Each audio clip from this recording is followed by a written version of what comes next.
For centuries, people have searched for ways to enjoy sweetness without relying on sugar, syrups, or expensive imported products. But hidden in the mountains of South Africa grows a plant so naturally fragrant and sweet that early settlers thought bees must be nearby whenever it bloomed. Its aroma carried notes of warm honey through the air, yet no hive was needed, no swarm, no sting, no beekeeper, just a wild shrub quietly producing one of nature's most surprising gifts. This plant is called honeybush, and once you understand what it is, where it grows, and why so few people talk about it, you may start asking a bigger question. How did something this useful remain so unknown for so long?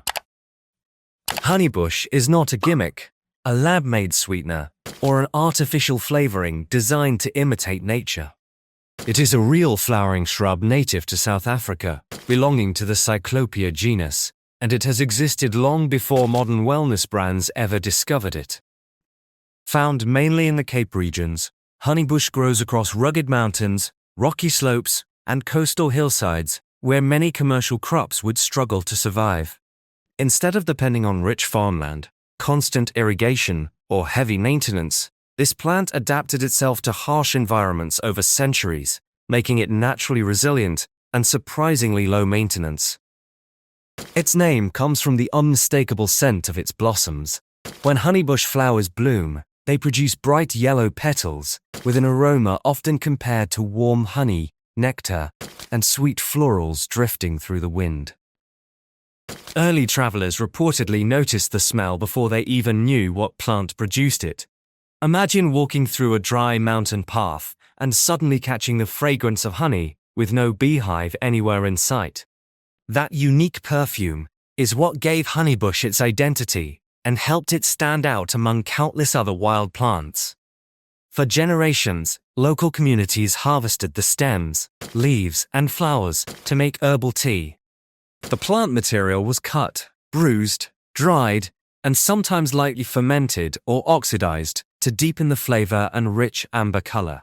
Once brewed in hot water, it created a smooth, naturally sweet drink with notes many describe as honey-like, floral, and mellow. Unlike harsher teas that often need sugar or milk to become enjoyable, honeybush is commonly appreciated plain because its flavor already feels balanced and complete. Another reason honeybush became valued is what it does not contain. It has no caffeine, allowing people to enjoy it day or night without the jitters or restless sleep that stronger drinks can bring. For those looking to reduce coffee, soda, or sugary beverages, honeybush offers a flavorful alternative that still feels comforting and satisfying.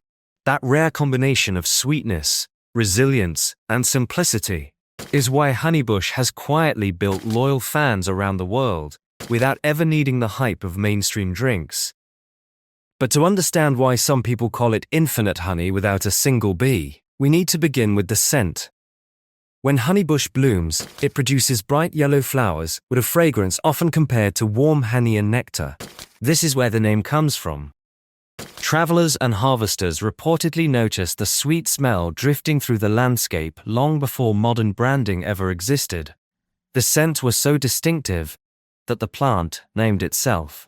Yet, unlike actual honey, the sweetness of honeybush does not depend on insects collecting nectar from thousands of flowers. It comes from aromatic compounds within the plant itself. Once harvested and prepared, those compounds help create a naturally mellow, sweet flavor in the brewed tea. That means every season, the plant grows back, flowers again, and can continue producing usable harvests under the right conditions. No hive management, no extraction equipment, no expensive processing lines. Just sun, soil, time, and patience. This is where the $0 plant idea begins. Honeybush is historically grown wild in regions where it needed little human intervention. It adapted to harsh environments, low fertility soils, dry spells, and rugged terrain. Many modern crops demand fertilizer, irrigation, pesticides, and intensive maintenance. Honeybush evolved under pressure. It learned resilience the hard way. That matters because resilient plants are valuable.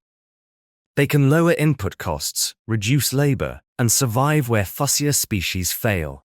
In a world obsessed with high-maintenance agriculture, tough native plants often get overlooked simply because they do not fit the industrial model. Now, to be clear, there is no secret boardroom conspiracy against honeybush. But there is something real that happens in markets all the time. Products that are simple, inexpensive, locally growable, and difficult to monopolize often receive far less promotion than products tied to complex supply chains and premium branding. Think about it. A wild shrub that can be brewed at home into a naturally sweet herbal tea does not create the same recurring profit streams as heavily processed beverages loaded with sugar, additives, packaging, and advertising budgets. Honeybush does not need celebrity endorsements to be useful. It just works. For generations, people in South Africa traditionally used honeybush as a comforting household tea. Families brewed it for warmth, relaxation, and enjoyment. Long before wellness trends turned every herb into a headline, honeybush was already part of daily life. When prepared, the stems and leaves are cut, bruised, and often fermented or oxidized to deepen color and flavor. This process transforms the raw plant into the familiar tea many drink today. The resulting brew is amber to reddish gold, aromatic and smooth. Some compare it to rooibos, another famous South African herbal tea. But honeybush is usually described as softer, sweeter, and more floral. Rooibos can be earthy and nutty. Honeybush tends to feel rounder and gentler. That flavor profile matters because it means many people drink it without adding sugar. In a world where countless beverages depend on sweetness from outside sources, honeybush naturally satisfies the desire for a sweeter taste, with no caffeine and no spoonfuls required. Then there is the modern health conversation. Honeybush contains plant compounds such as polyphenols and antioxidants, which researchers have studied for potential wellness benefits. While no tea should be treated as a miracle cure, many people choose honeybush as part of a healthier routine simply because it helps replace sugary drinks, energy beverages, and late-night caffeine. That alone can be powerful. Sometimes the greatest health benefit of a plant is not magic chemistry.